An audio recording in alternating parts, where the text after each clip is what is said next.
I've got an absolutely sensational game to show you. It's Anish Giri playing white, Wesley So playing black in the semi-final of the Magnus Carlsen Invitational. Don't forget to like, comment, share and subscribe. There's loads of you watching who haven't subscribed to the channel. Do me a big favour and let's bump up my subscribers. It's a big help for me, actually. So anyway, let's crack on with this game. So in this match, first game was won very nicely by Wesley So in a complicated game. Could have gone either way, but Wesley had a good command of the tactics at the end. Second game was drawn, so this is game 3. It's a Berlin. Anish Giri keeps the tension. Now this is following their first game, which actually turned out pretty well for Giri.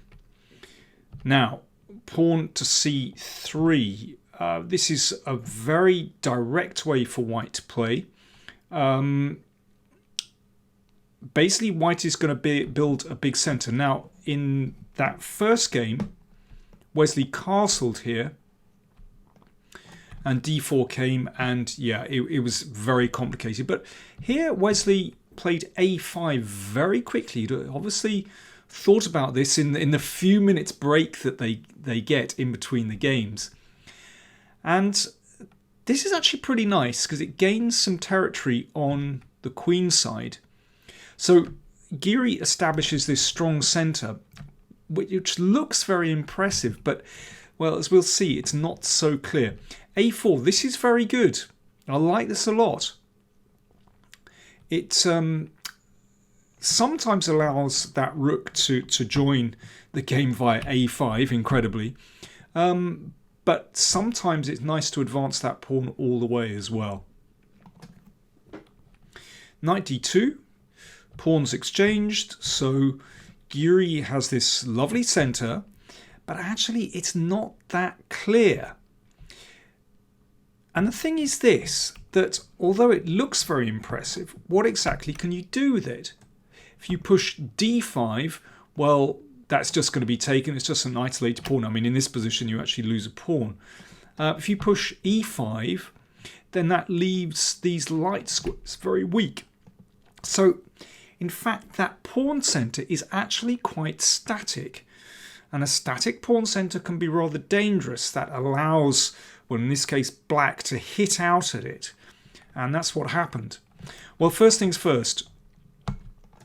Giri decides what to do with the queen's bishop and plays it out to g5. That seems reasonable because he wants to bring it round to g3 to exchange off a pair of bishops, because at the moment black has the bishop pair, and that is also a very nice asset. Bishop g4, excellent move, and now we can see that actually white has problems here.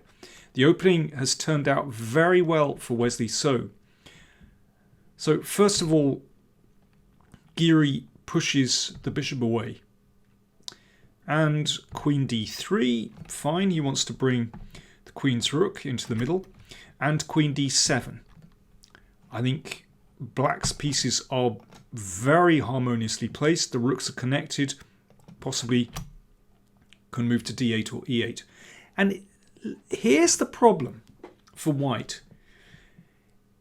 The move you want to make is bishop g3. But after the exchange of bishops, simple move, we can exchange here and take the pawn. That's a problem. And yeah, I mean, once the rook comes over, there's even more pressure. So basically Giri decides to, well, act now before things get even worse. And he pushed with g4, but of course this is really double-edged. Once you advance pawns in front of your king, the bishop goes back. And also it pushes this bishop back to a beautiful diagonal. I mean, that is so uncomfortable for white. So this moment's when you start to regret giving up your beautiful light squared Spanish bishop. There's nothing that can counter the bishop on g6, not for the moment. But anyway, Well, he's trying. Knight e3. That knight is going to come into f5. And here, well, there's such an attractive move that Wesley has. Wesley played knight to d5. It's so tempting to play that, exploiting this pin here. But there was another way to play. That pawn could have pushed all the way. That gives the bishop a nice square on b4, and then switch the rook over to e8. And really, white's centre is creaking here. But knight d5, look, it's a rapid play game.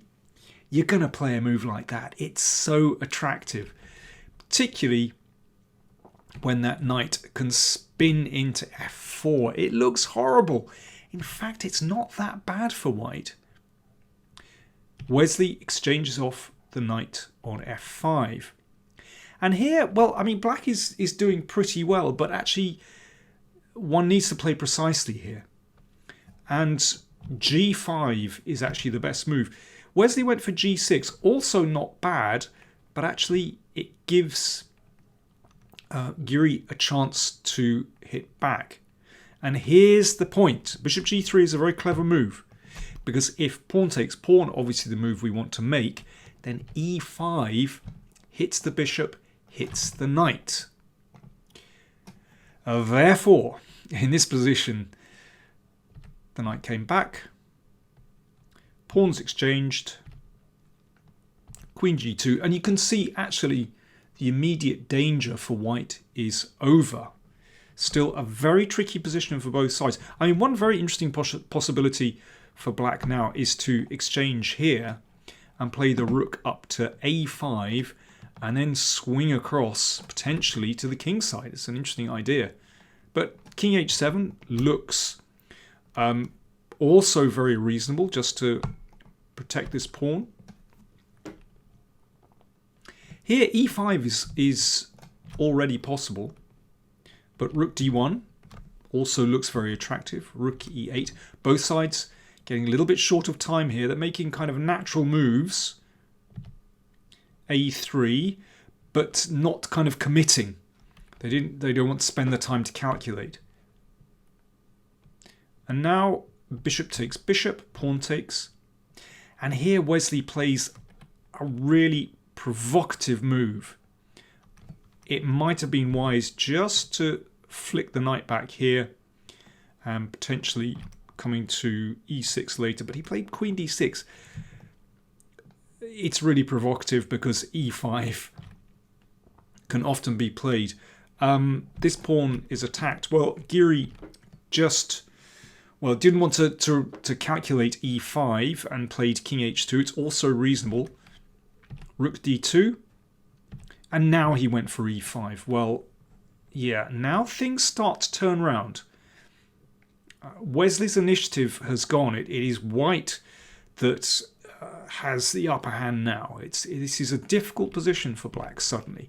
Rook e4, and you know, a few moments ago it was white's king that was looking insecure. Now it looks rock solid, and it's black's king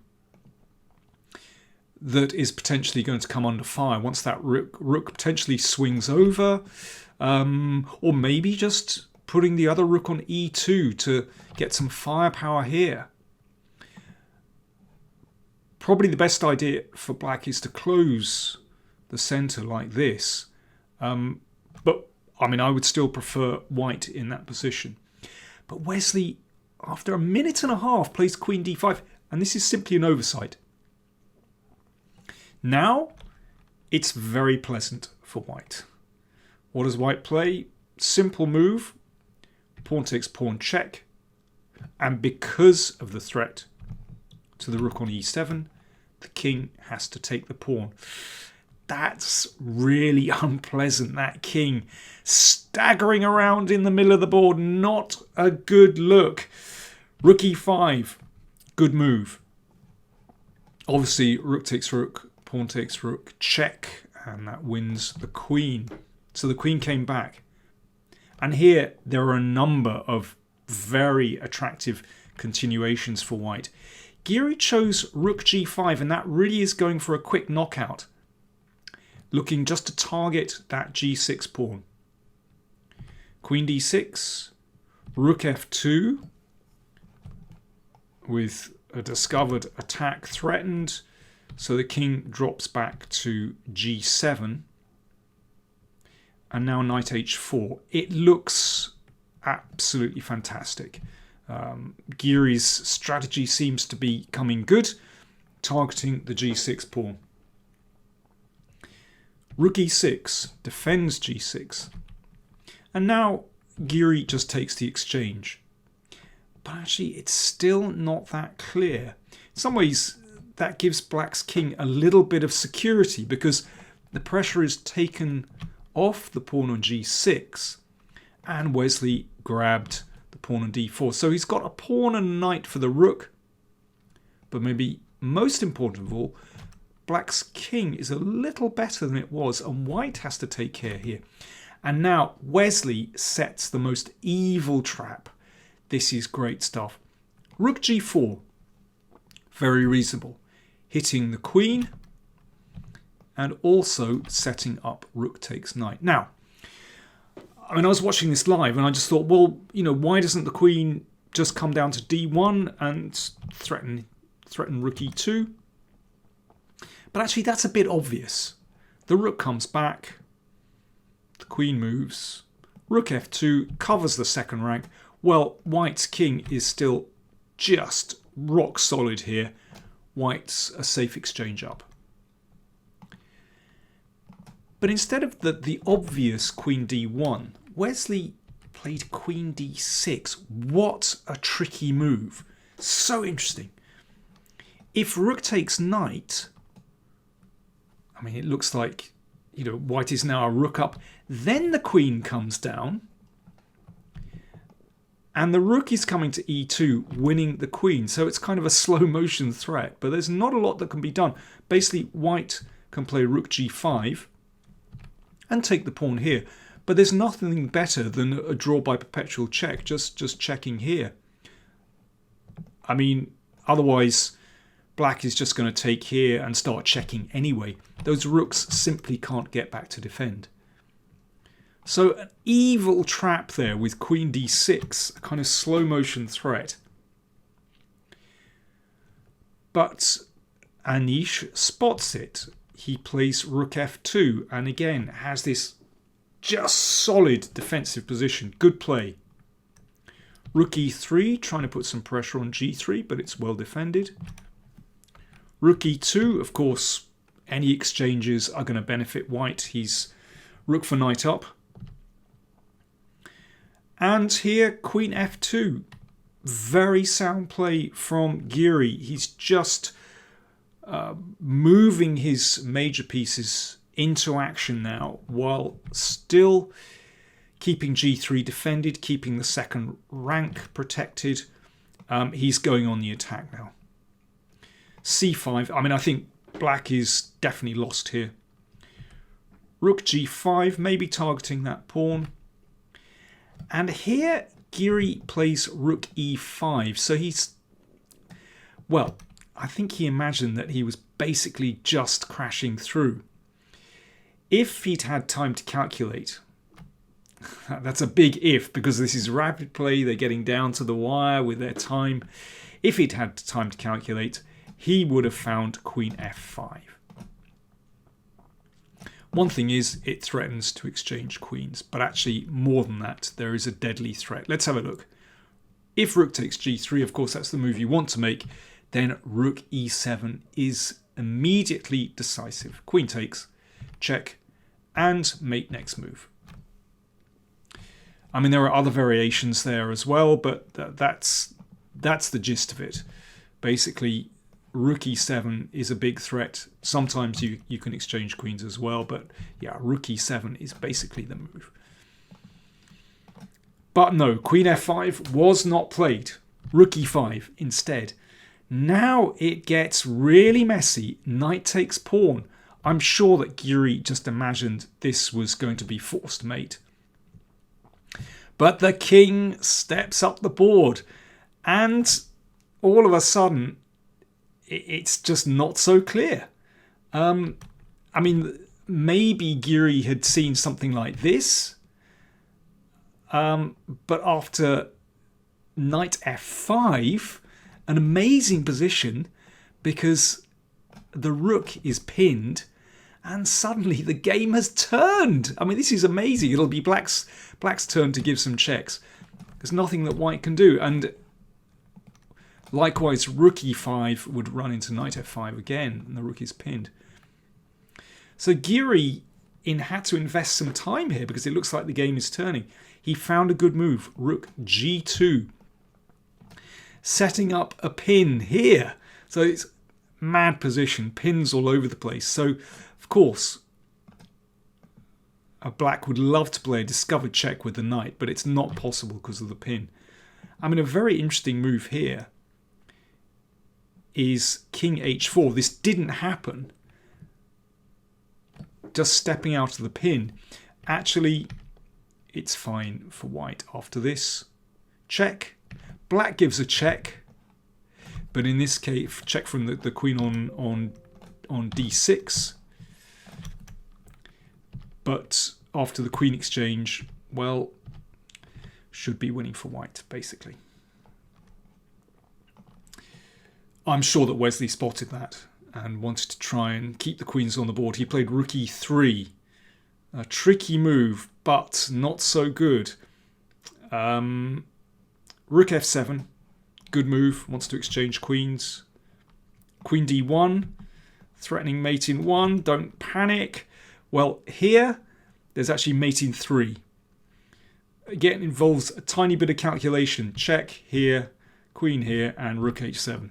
But Giri, well, the important thing is to spot queen h1 mate, which he did. And he prevented it with rook f1. The belt and braces approach, why not? Very sensible. You're short of time and you can see a clear way to win. Queen came back, and then rook f4 was the final move of the game. That is decisive. And here, well, black collapsed. Wesley kind of resigned, and I think he lost on time all at the same time. Anyway, it was 1-0 shot up on the screen. There is simply no defence to rook g4. Well, yeah, rook g4 is going to do it, isn't it? Rook g4 and mate, among other things. There you go. So, wow, what a game. And with that game, Anish Giri levelled the scores. So they went into a fourth game, final game of the set, which Anish won. Wesley collapsed completely. So he lost the final 2 games of the set. Anish Giri wins the first set. Wesley, in a must-win situation tomorrow, got to take the second set to force a tiebreak. Absolutely fascinating the way this match turned around after Wesley looked so good after that first game victory. Really interesting stuff. And in the other match, Magnus lost the first set to Yanyapomnishi. Wow. So the 2 guys who I thought were going to win, well, they're down after the first day. Fascinating stuff. So I hope you enjoyed that. More coming tomorrow. Thanks for watching.